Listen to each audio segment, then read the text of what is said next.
Bab 1397, dia sudah lama tidak melepaskan. Lan Bing terdiam. Ia paham maksud Mu Bei. Tempat ini berjarak 1000 li dari akademi. Lian Geng dan Miu Lun sengaja mengejar sampai sejauh 1000 li hanya untuk membunuh Mu Bei. Pakai istilah 1000 li nganter kepala, buat menggambarkan ini, memang pas sekali. Sesaat kemudian, ia menatap Mu Bei dan berkata dengan suara berat, mereka tidak akan sebodoh itu datang cari mati. Pasti ada andalan di belakang mereka. Mu Bei hanya tersenyum tipis. Andalan.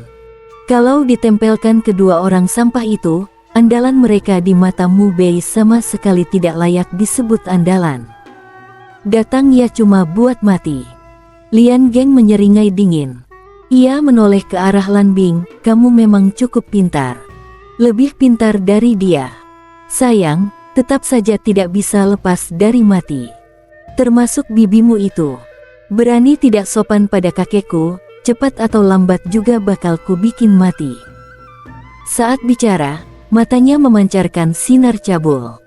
Tatapannya menyapu tubuh Lan Bing tanpa malu, tapi sebelum kamu mati, aku akan bikin kamu ngerasain dulu enaknya hidup.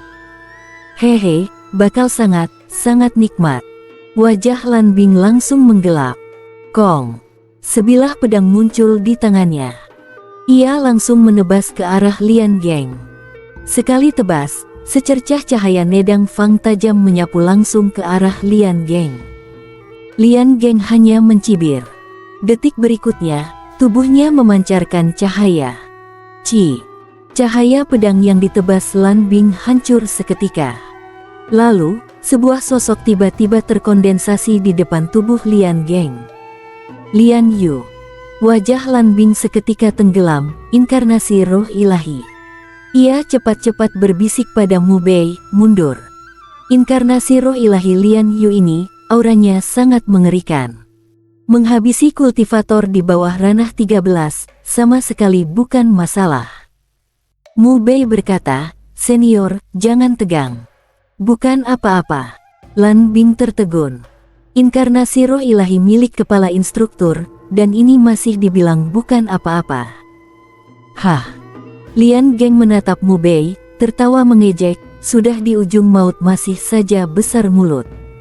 Selesai bicara, ia menoleh ke Lian Yu, kakek 3, hancurkan saja kultivasinya lalu serahkan dia pada aku. Lan Bing juga, cukup buat dia jadi orang biasa. Aku mau menjamu dia pelan-pelan. Wajahnya menyeringai bengis. Lian Yu tidak menjawab. Ia hanya menatap Mu Bei, sorot matanya dingin menusuk. Detik berikutnya, baru ia akan buka mulut, Mu Bei sudah lebih dulu memanggil keluar pedang pembasmi. Pedang pembasmi bergetar pelan. Seketika, raut wajah Lian Yu langsung berubah. Inkarnasi roh ilahinya terkekang oleh satu kekuatan tak kasat mata. Ia menatap pedang pembasmi tanpa berkedip, pedangmu bisa menekan jiwa. Saat ini ia ingin meronta, namun sama sekali tidak bisa lepas. Pedang pembasmi di tangan Mu Bei, dengan stabil menindas roh ilahinya. Jelas-jelas punya efek penakluk roh. Mu Bei malas bicara panjang dengannya. Pedang Su Jie sedikit bergetar. Sekejap saja roh ilahi Lian Yu langsung tersedot masuk ke dalam pedang. Bajingan. Lep. Suara geram Lian Yu bergema dari dalam pedang pembasmi, tapi baru keluar 4 kata, detik berikutnya langsung lenyap total. Ia sudah ditelan oleh pedang pembasmi. Dan aura pedang pembasmi pun dalam sekejap melonjak naik 1 tingkat besar. Lan Bing melotot, ini inkarnasi roh ilahi kepala instruktur, yang sanggup membunuh kultivator ranah 12, ternyata diselesaikan Mu Bei begitu saja, semudah membalik telapak tangan. Di sisi lain, wajah Lian Geng dan Miu Lun langsung berubah pucat. Lian Geng menjerit, tidak mungkin. Pada saat yang sama, di sebuah loteng di Akademi Gelombang Api, Kota Yuan, Lian Yu yang sedang meneliti kitab kuno tiba-tiba berdiri. Bocah kecil, ternyata kau menyimpan cukup banyak harta berat juga. Ia mendengus dingin. Barusan ia merasakan inkarnasi roh ilahinya dimusnahkan. Detik berikutnya, ia melangkah keluar dari loteng. Sekali langkah, tubuhnya sudah melesat naik ke angkasa dan menjauh. Inkarnasi roh ilahinya dimusnahkan. Lian Geng dan Miu Lun berada dalam bahaya besar. Ia harus bergegas secepat mungkin. Di kawasan hutan batu. Saat ini, Lian Geng dan Miu Lun sudah gemetar ketakutan. Lian Geng menatap Mu Bei, bersuara lantang tapi terdengar kosong, "Kau jangan senang dulu. Kau tunggu saja." Selesai bicara, ia langsung berbalik dan lari. Namun baru saja membalikkan badan, seberkas ki pedang sudah menembus kepalanya. Ia tewas di tempat. Miu Lun menggigil ketakutan. Ia memandang Mu Bei, berkata, "Senior, mohon ampuni. Aku tahu salah. Setelah ini tidak akan berani cari gara-gara denganmu lagi." Mu Bei tersenyum tipis. Melihat senyum itu, Miu Lun justru semakin ngeri. Ia langsung berbalik dan kabur. Saat itu juga, pisau pembasmi iblis muncul di tangan Mu Bei. Ia mengayunkan satu tebasan. Sekali tebas, sebilah ki pisau meletup keluar. Dalam sekejap, ki itu sudah menyambar tubuh Miu Lun.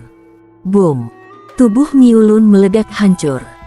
Mu Bei mengibaskan tangan, menyapu dan mengambil cincin-cincin penyimpan milik Miu Lun dan Lian Geng. Lan Bing berjalan mendekat saat ini, berkata, "Harta berat di tubuhmu, benar-benar satu keluar, satu muncul lagi ya." Mu Bei tertawa lepas. Lan Bing berkata, "Ayo pergi." Mereka akan pergi menyelidiki reruntuhan itu. Mu Bei tertawa, "Tidak usah buru-buru. Tunggu sebentar." Lan Bing bingung, "Tunggu apa?" Mu Bei berkata, "Tunggu satu orang lagi datang 1000 li buat nganter kepala. Harusnya sebentar lagi tiba." Lan Bing makin bingung. Tepat saat itu juga, dari kejauhan muncul gelombang kekuatan ilahi yang mengerikan. Sebuah sosok melesat menuju arah mereka. Lian Yu.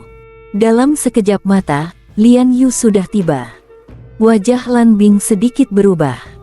Tubuh asli Lian Yu benar-benar datang. Dan ia juga paham sekarang maksud ucapan Mu Bei tadi.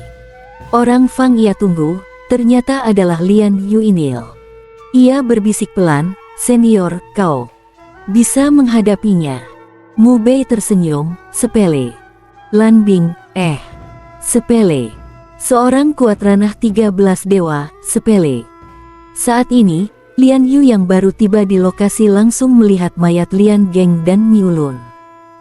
Sekejap, aura niat membunuh yang sedingin neraka menyembur dari tubuhnya.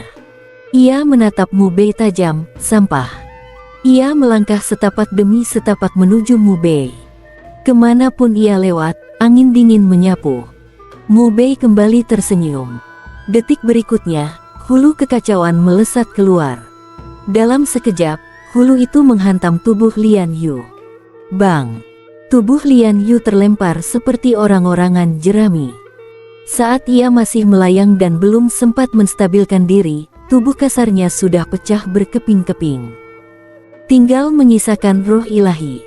Roh ilahinya memancarkan keterkejutan dan ketakutan. Ia menatap Mu Bei dengan mata tak percaya, "Kau?" Ia, yang bertubuh asli ranah 13 dewa, datang sendiri ke sini, tapi malah dihancurkan tubuh kasarnya dalam sekejap. Bagaimana mungkin? Lan Bing pun melotot lebar, terkejut hebat oleh pemandangan ini. Saat itu juga, pisau pembasmi iblis di tangan Mu Bei tiba-tiba bergetar dan bersuara, "Hulu Sok Gaya, kau kebangetan ya. Aku, pisau Zanmo, cuma nganggur di luar. Harusnya utamakan aku dulu yang menebas dia."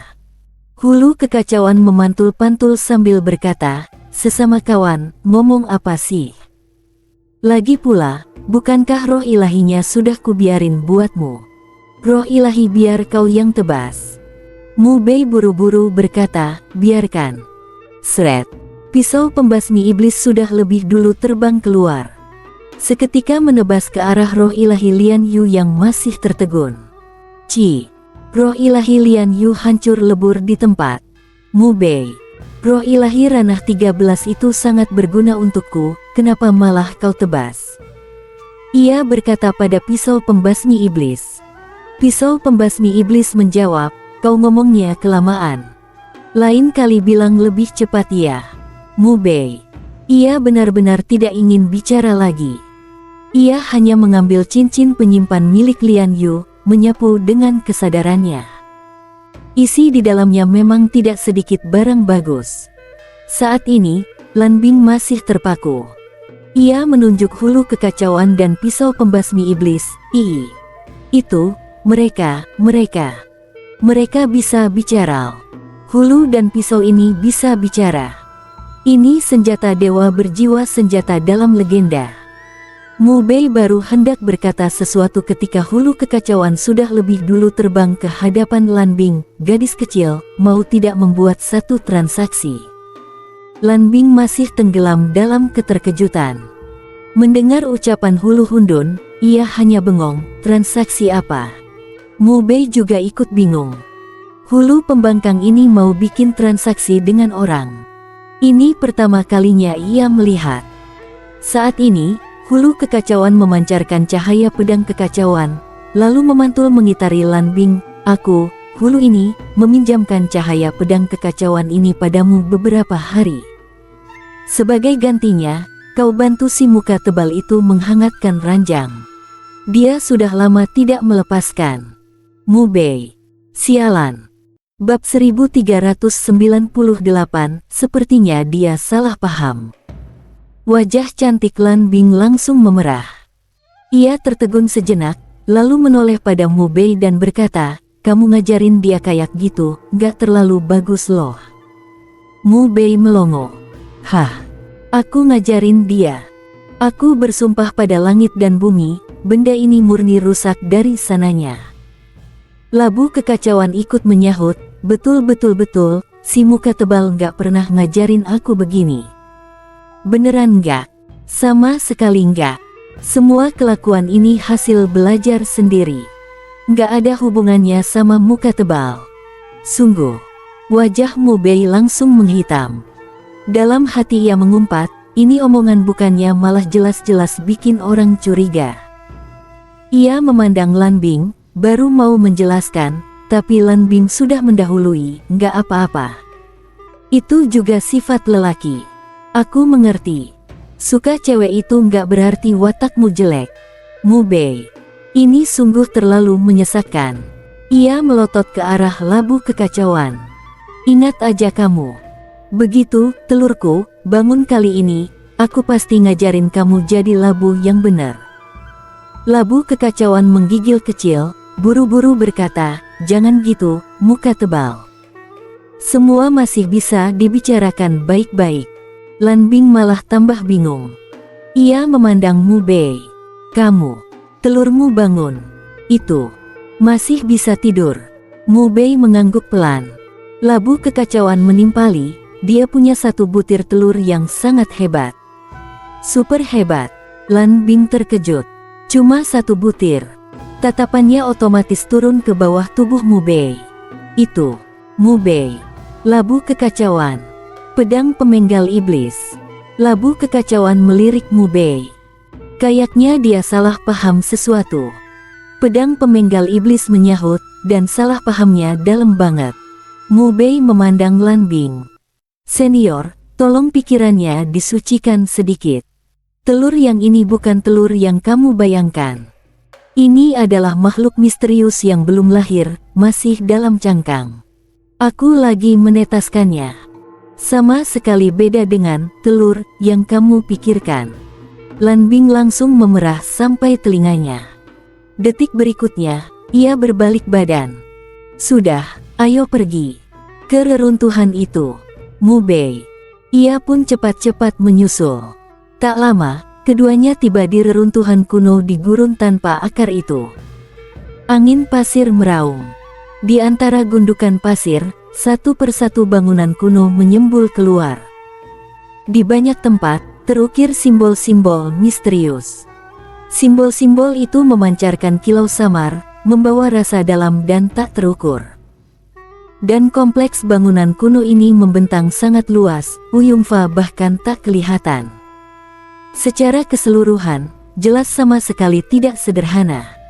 Saat itu, kilin hitam tiba-tiba bersuara padanya, di sisi timur reruntuhan, 357 li dari sini, ada sebuah kamar batu.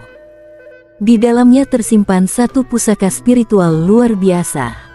Aku tidak tahu persis itu apa, tapi rasanya sangat mengejutkan. Super mengejutkan. Mata Mu Bei langsung berbinar. Si tua hitam ini punya bakat ilahi untuk merasakan keberadaan pusaka langit dan bumi. Dari nada suaranya, jelas kali ini menemukan harta super besar. Tanpa banyak pikir, ia mengajak Lan Bing melesat ke tempat yang dimaksud. Segera, ia mengikuti petunjuk kilin hitam dan menemukan kamar batu itu. Kamar batu ini terkubur dalam pasir kuning. Mu Bei menggali pasirnya, menampakkan pintu, lalu melangkah masuk. Di dalamnya, ada satu mayat yang sudah menjadi kerangka kering. Di pinggang kerangka itu, ia memeluk erat sebuah peti batu kuning. Kilin hitam berkata, ada di dalam peti itu. Mu Bei mengayunkan tangan. Peti batu kuning itu langsung terbang ke tangannya. Ia membuka peti itu. Begitu tutupnya terangkat, seberkas cahaya suci langsung menyebar ke seluruh ruangan. Di dalam peti, tampak berbaring tenang serumpun teratai pusaka. Dan teratai ini jelas bukan barang biasa. Bentuknya berbeda dari teratai umum. Ia memiliki 9 kelopak yang bercahaya gemerlap, memberi rasa damai dan menenangkan. 2 orang satu hewan itu serempak tertegun. Bahkan kilin hitam, si iblis tua, tak bisa lagi tenang.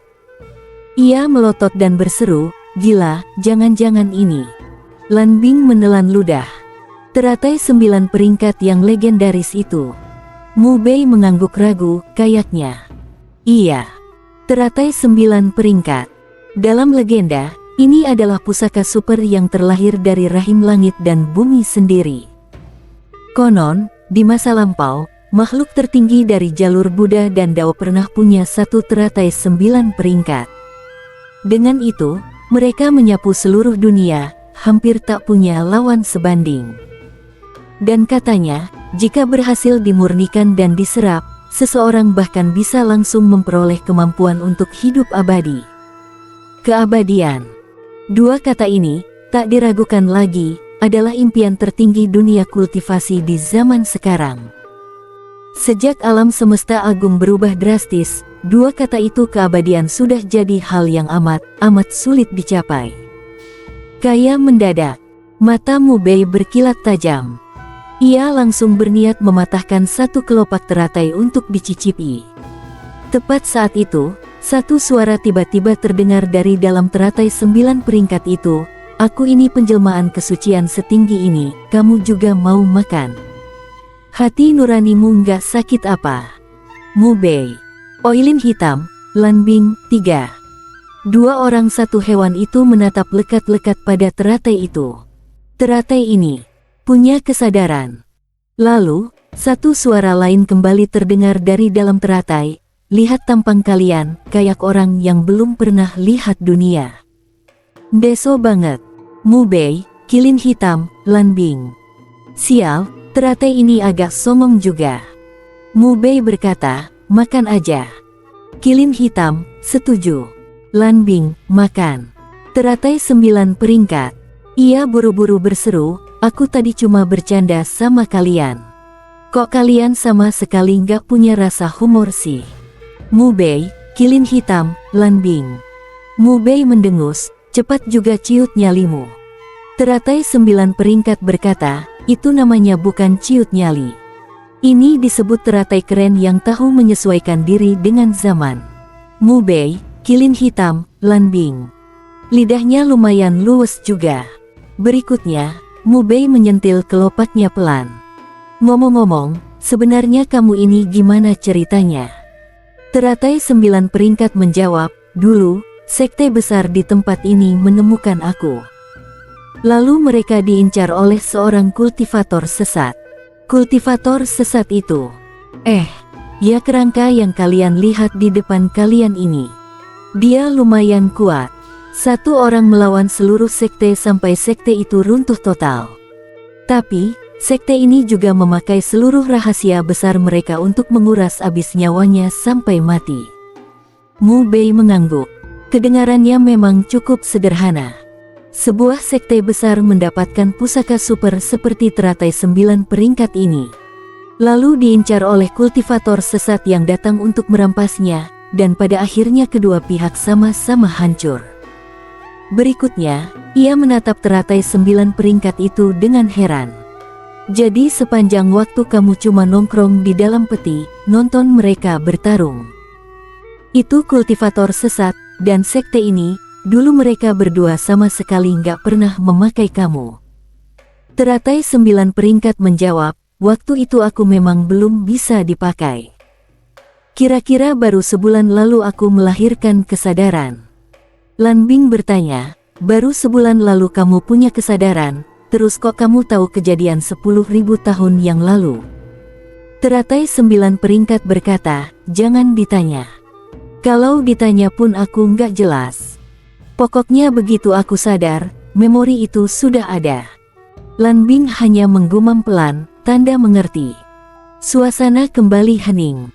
Mu Bei menatap teratai 9 peringkat itu, mengelus dagu sambil menggerutu, dipakai saja nanti, atau dimakan sekarang ya.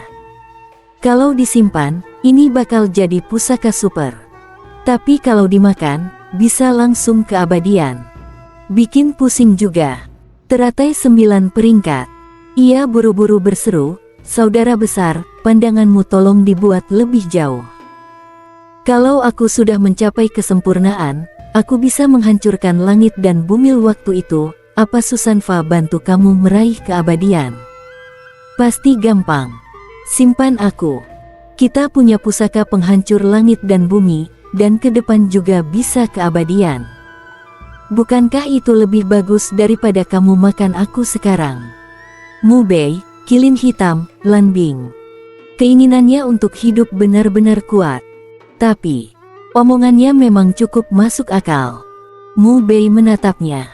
Soal pusaka penghancur langit dan bumi, sebenarnya aku nggak terlalu kekurangan. Coba jelasin, sekarang kamu punya kemampuan khusus apa saja? Bersambung.